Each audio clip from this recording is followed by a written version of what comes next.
Bismillahirrahmanirrahim. Assalamualaikum warahmatullahi wabarakatuh. Selamat pagi dulur-dulurku sekalian, semoga sehat dan bahagia selalu. Alhamdulillah, hari ini yang masih diberi kesempatan puasa, semoga puasanya lancar. Yang masih belum diberi kesempatan, semoga diberi kesempatan dan waktu gitu kan. Nah, hari ini kita bahas ini alur ya. Koloni itu boleh nggak sih dicampur gitu kan, dan cara nyampurnya gimana. Nah, jadi ini buat pelajaran buat teman-teman ya, bahwa sebelumnya saya cerita dulu.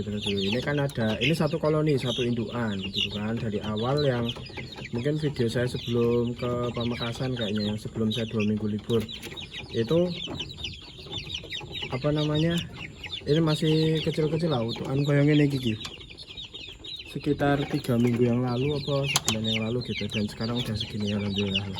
Nah, karena ukurannya hampir mirip, mungkin karena faktor pertumbuhan atau faktor indukan, yang di bawah ini, yang di bawah sini itu tadinya di kandang yang tengah sini, yang umurnya pas pertama kali masuk kurang lebih 2 minggu atau seminggu gitu.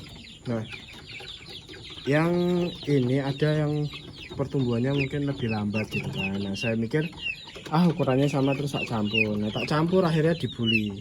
Nah, luka-luka lur, luka-luka.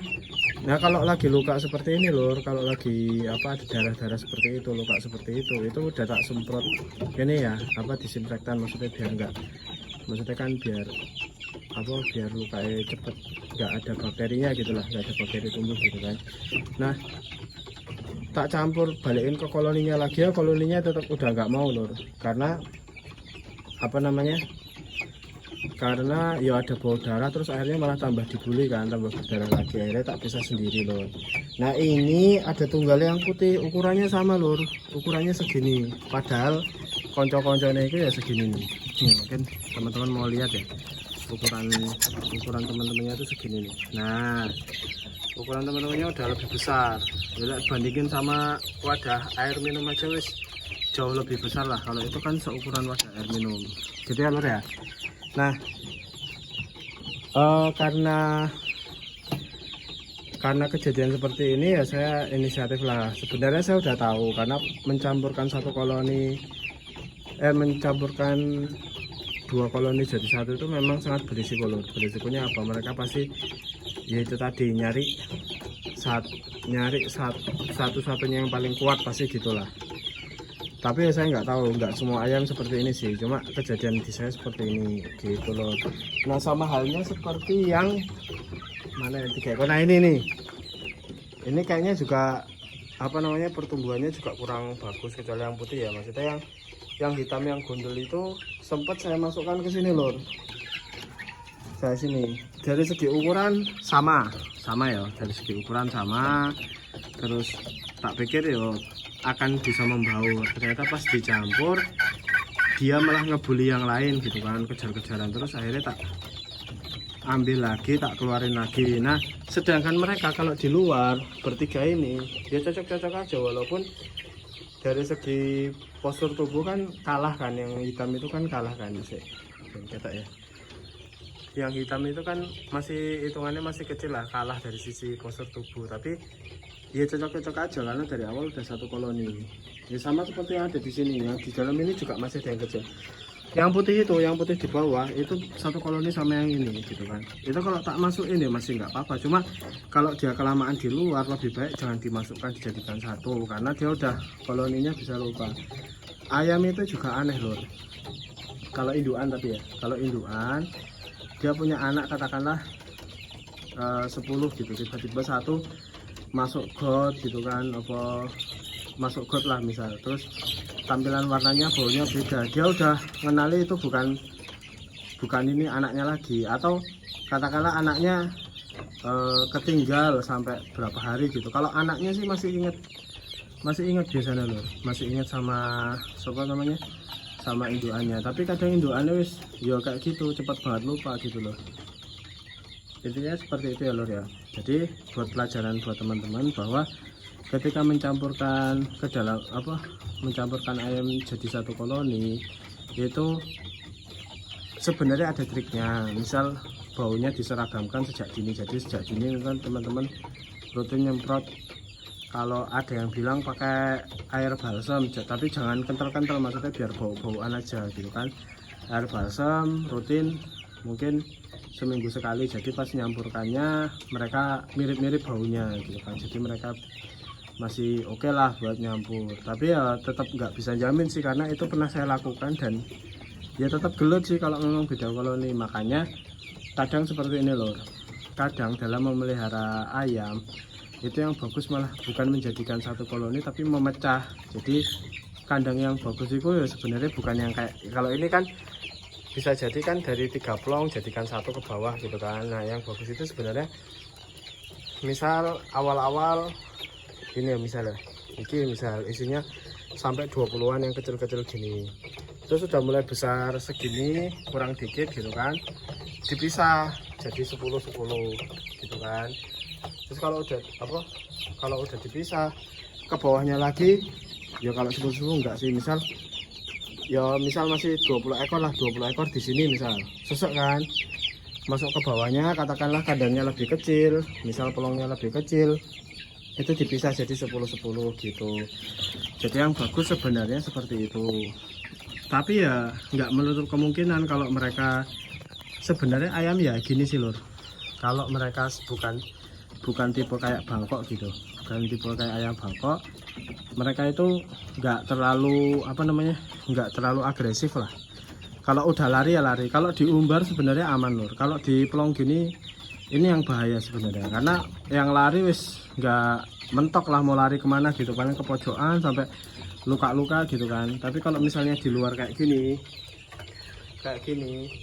kalau udah kalah mereka lari udah nggak bakal dikejar, intinya gitu. Kalau misalnya di dalam ya wis, kalau misalnya ada yang dibully teman-teman harus sigap buat mindah gitu loh, dipisah. Tapi kalau ini nanti wis turun ke bawah, kemungkinan ya gak tahu sih mau tak turunin apa enggak, tapi sebenarnya gemuk-gemuk itu lebih cepet di baterai kayak gini sih, dia nggak banyak gerak gitu kan. Tapi ya masalah kesehatan balik lagi yang pernah saya sampaikan, bahwa kalau di baterai seperti ini kadang kurang gitu loh, maksudnya kadang nggak terlalu bagus pertumbuhan kesehatannya. Pertumbuhan oke, tapi kesehatannya kurang bagus gitu loh dibandingin sama yang turun ke tanah. Turun ke tanah juga kadang gampang sakit, tapi mereka kalau udah sembuh dari sakit itu lebih kuat gitu, lebih jos. Terus kalau kandang seperti ini kelemahannya ya kalau kaki-kakinya nyangkut, kalau udah agak besar itu emang harus dipindah. Kaki nyangkut ke bawah itu ya mungkin kalau bilang kesalahan desain dalam kandang itu enggak lah lur, karena kan kita juga butuh sela-sela supaya ayamnya bisa mengeluarkan kotoran gitu kan. Cuma terkadang nyelempet terus kakinya nggak bisa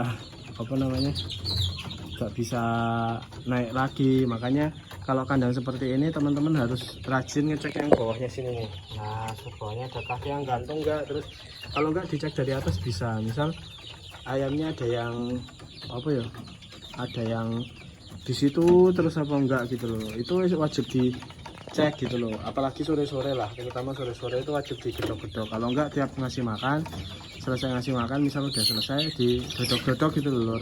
Lari enggak, kalau misalnya dia mau lari tapi di situ terus berarti kecepit kakinya, intinya gitu loh. Nah gitu tips dari saya. Jadi intinya ketika teman-teman mau menyatukan jadi satu koloni, alangkah baiknya di posisi diumbar yang luas gitu loh. Jadi dia kalau ada yang dibully itu bisa lari gitu loh kalau wis kalah. Jadi kan gini loh lor, misal ini koloni sini sama sana nanti tak keluarin jadi satu gitu kan. Mereka itu ada potensi berantem. Yang berantem itu nggak semuanya lor, paling yang centeng sama centeng itu ketemu gitu kan. Ya kadang kalau misalnya koloni yang sini umurnya jauh di bawah, ya bukan centengnya sana pun bakal ngerusuh ke sini gitu loh, intinya gitu loh. Jadi sampai ada yang takut, kalau udah takut mereka lari udah. Kalau udah lari ayam itu gitu loh, kecuali Bangkok ya. Kalau Bangkok mau lari kayak apapun dikejar sampai mati gitu kan, sampai nggak bisa gerak. Kalau misalnya ayam-ayam Jawa gitu dia nggak akan se ekstrim itulah. Maksudnya kalau udah lari kan mau ngejar juga males, ya udah gitu loh. Bukan biasanya Yuk ayam iki bukan yuk di apa dikejar terus sampai podo kesel itu enggak, pasti kalau udah sering lari ya udah gitu loh, selama dia nggak mendekat nggak masalah gitu loh. Nah dalam pemberian pakan juga itu ada tekniknya lur. Kalau misalnya memang semuanya keumbar, misal kayak kandang saya misal umbaran luas gitu, berarti menyiapkan tempat makannya itu nanti akan memanjang gitu loh, memanjang yang panjang gitu. Jadi bukan ke melingkar dalam satu tempat, harus baiknya itu memanjang. Kalau misalnya ayamnya bukan dari satu koloni, kalau dari satu koloni ya melingkar nggak masalah sih. Tapi kalau misalnya bukan dari satu koloni, lebih baik memanjang. Karena apa? Ya supaya paling nggak yang kalah-kalah itu ada di pojokan masih bisa makan gitu. Kalau enggak, tekniknya kalau misalnya ayamnya masuk ke kandang ada tempatnya gitu kan, dibuka dulu kandang yang paling kalah, maksudnya paling kecil. Ayam yang paling kecil, yang paling kalah dikeluarin dulu. Ya bukan paling kecil sih, kadang kecil juga meletet. Yang paling kalahan lah, yang paling kalahan yang sering dibully itu dikasih waktu makan dulu, misal 10 menit 15 menit gitu kan, baru dikeluarin yang lebih galak. Nah yang penting yang kecil, yang kalahan ini harus makan dulu, yang lebih galak keluar lagi, nanti keluarin lagi yang lebih galak, seperti itu lur.